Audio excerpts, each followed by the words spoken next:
ഒന്ന് കിടന്ന് എണീറ്റ് നിസ്കരിക്കാൻ ആരും കരുതരുത്. ഭക്ഷണം കഴിക്കാത്ത കുറെ ആൾക്കാരുണ്ടാവും. അവര് ഭക്ഷണം കഴിച്ചിട്ട് കിടക്കാവെന്ന് ഞാൻ പറയണില്ല, കാരണം അങ്ങനെ കിടക്കുള്ളൂ എനിക്കറിയാം. അതുകൊണ്ടാണ് പിന്നെ നിസ്കാരമാണ് ഓർമ്മപ്പെടുത്തേണ്ടി വന്നത്.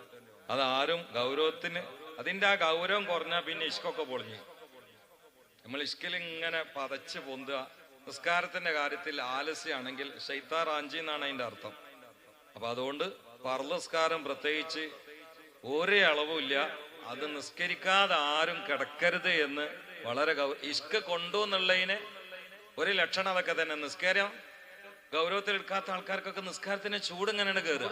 അതാണ് ഹബീബായ നബിയെ ഇഷ്ടപ്പെടുത്താൻ എന്തെങ്കിലും ചെയ്തിട്ട് കാര്യമില്ല എന്നാണ് ഉവൈസുൽ ഖറനിയുടെ ഗാനത്തിലൂടെ അറിയാൻ കഴിഞ്ഞത്. അങ്ങനെ ഉവൈസുൽ ഖറനി ഹബീബിന്റെ കാലത്ത് ഖറനിൽ ജീവിച്ചിരുന്ന ആളാണ്. എന്തുകൊണ്ട് വന്നില്ല, എന്തുകൊണ്ട് കണ്ടില്ല? ഉമ്മ രോഗിണിയായി ജീവിച്ചിരിക്കുന്നുകൊണ്ടാണ്. അപ്പൊ ഒരു സംശയം, അപ്പൊ നബിയേക്കാൾ ഉമ്മാനെ തെരഞ്ഞെടുത്തോന്ന്? അല്ല. ചില ആളുകൾ ആ വിഷയം അവതരിപ്പിക്കുമ്പോ അങ്ങനെ തോന്നിപ്പോവാറുണ്ട്. അങ്ങനെയല്ല. ഹബീബായ അഷ്റഫുൽ ഖൽക്കിനേക്കാൾ ഉമ്മയെ തെരഞ്ഞെടുത്തല്ല. ഉമ്മ ഉള്ള സമയത്ത് ക്ഷീണിതയായിരിക്കെ, രോഗിണിയായിരിക്കെ ഞാൻ ഉമ്മായി ഇട്ടേച്ചുകൊണ്ട് പോയാൽ മുത്തിന് ഇഷ്ടപ്പെടൂലേ എന്ന് പേടി വന്നതാ. അവിടെയും ഹബീബായ മുഹമ്മദ് മുസ്തഫയാണ്. അതാണ് ഇവിടെ പാടി കേൾപ്പിച്ചത്.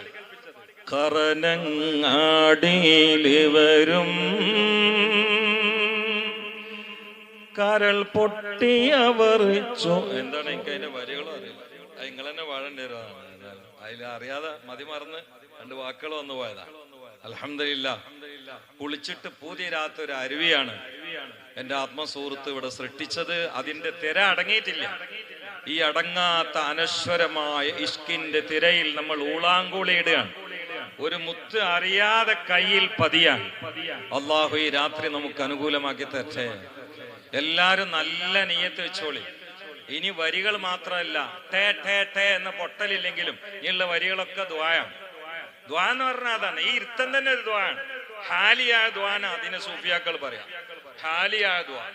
നിങ്ങളൊക്കെ ദൂരേന്ന് വന്നതും ഓരോരുത്തരും അവരെ ഇരിപ്പിടത്തിൽ ഇരിക്കണതും പടച്ചോനെ പടച്ചോനെ എന്നുള്ള വിളിയിലാണ്. വെറുതെ ചില ആൾക്കാർ ദ്വാരക്കണുണ്ട്. ഞാനും ദ്വാരതീന്ന് ആ മർമ്മത്തിൽ ഇങ്ങനെ എത്തുമ്പോ ഞാനും പലതും ദ്വാരന്നിട്ടുണ്ട്. നിങ്ങളും ഈ ഇരുത്തം തന്നെ ദ്വായാണ്. ഇൻഷാ അല്ലാഹ്